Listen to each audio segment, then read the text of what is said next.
नमस्कार भावांनो, हिंदकेसरी मैदानमध्ये आपलं सर्वांचं स्वागत आहे.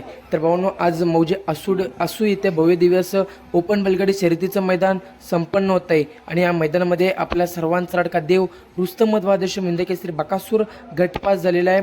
तसंच बकासूरचा भाऊ चिक्या देखील गटपास झालेला आहे, कारुंडेकरांचा चिक्या.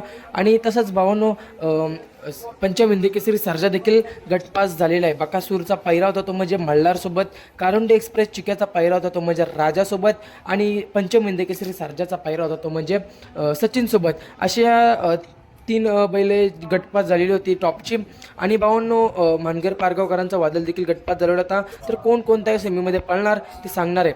पहिले सांगतो वादळ. मानगर पारगावकरांचा वादळ सेमी क्रमांक 4मध्ये तास क्रमांक 6वरती आपल्याला पळताना दिसणार आहे. तसंच भावांनो, डोल्याचं पारणं फेडणारी सेमी 5मध्ये लढत होणार आहे. पंचम हिंदकेसरी सर्जा विरुद्ध कारुंडे एक्सप्रेस चिक्या विरुद्ध आपला लाडका देव बकासूर अशी लढत होणार आहे. तर तास क्रमांक किती? तर भावांनो, पंचम हिंदकेसरी सर्जाचा तास क्रमांक 4 असणार आहे, चिक्याचा तास क्रमांक 3 असणार आहे आणि आपल्या बकासूरचा तास क्रमांक 7 असणार आहे. भावांनो, आज देखील नशिबाने साथ नाही दिलेली, आज देखील गाडी कडेने लागलेली आहे. बघूया काय होतोय. टॉपची लढत बघायला भेटणार आहे सेमीफायनल 5मध्ये. तर कोण होणार फायनलला पात्र, कमेंटच्या माध्यमातून कळवायला विसरू नका. भेटूया पुढच्या व्हिडिओमध्ये. धन्यवाद भावांनो.